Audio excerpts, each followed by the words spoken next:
Di malam yang tenang tapi penuh nuansa romantis, Huiju tanpa sadar membiarkan dirinya tenggelam dalam ciuman Yian. Saat ia membalasnya, suasana langsung berubah jadi intens banget. Sampai mereka berdua seolah lupa kalau hubungan mereka sebenarnya cuma terikat kontrak pernikahan. Perasaan yang selama ini mereka tahan pelan-pelan jadi terasa nyata dan mulai mengaburkan batas yang dulu mereka buat sendiri. Masalahnya, setelah momen itu lewat, semuanya jadi super canggung. Mereka bahkan gak berani saling tatap. Huiju terus kepikiran kejadian semalam, kayak masih gak percaya itu benar-benar terjadi.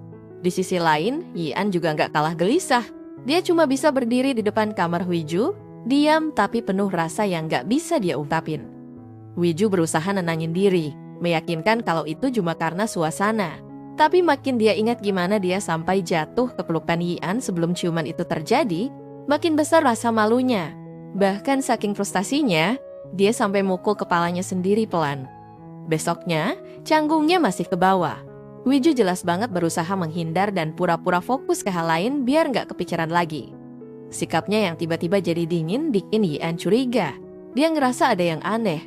Apalagi setiap Huiju tanpa sengaja lihat bibirnya, ekspresinya langsung berubah nggak karuan. Huiju sempat ngeles, bilang Yian sekarang terlalu manis ke dia. Tapi justru tingkah canggung Huiju itu bikin Yian diam-diam senyum sendiri. Dan kali ini, Yian gak lagi nutupin perasaannya. Dia jujur bilang kalau ciuman itu bukan sekedar kebawa suasana, tapi memang karena dia menginginkan Huiju. Dengar itu, Huiju langsung freeze. Di sisi lain, Haejung yang awalnya yakin mereka gak mungkin saling jatuh cinta, mulai ngerasain ada sesuatu di antara mereka.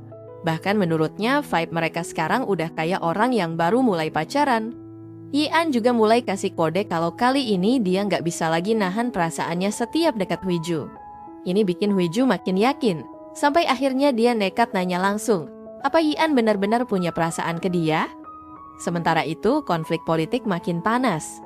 Irang sadar dia nggak bisa lagi kerjasama dengan Yian, apalagi setelah rahasianya soal perubahan wasiat mendiang raja jadi kelemahan yang bisa dipakai melawannya. Dia kelihatan siap melakukan apapun demi mempertahankan posisi anaknya.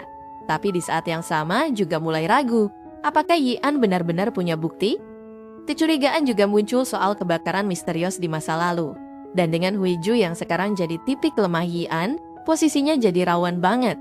Apalagi sebelumnya dia sudah pernah mengalami kecelakaan yang hampir merenggut nyawanya. Ditambah lagi kematian mendadak seorang teknisi yang terasa mencurigakan. Sumuan sendiri bergerak diam-diam dengan tekad kuat, siap melakukan apapun demi melindungi posisi raja. Sampai di satu titik, Yian kehilangan kesabaran dan langsung mencekiknya, menantang apakah Sungwon takut dia akan jadi raja suatu hari. Di sisi lain lagi, Irang juga memperhatikan Jungwoo yang diam-diam menyimpan perasaan ke Huiju. Dia bahkan bilang akan menunggu sampai Jungwoo nggak bisa lagi menahan dirinya. Kata-kata itu terasa seperti ancaman terselubung, seolah dia menunggu momen di mana Jungwoo akan menggunakan kekuatannya untuk menghentikan pernikahan Yian dan Huiju. Apalagi kalau Huiju ternyata berubah dan benar-benar jatuh cinta ke Yian, itu bisa menghancurkan semua rencana yang selama ini Jungwoo dukung.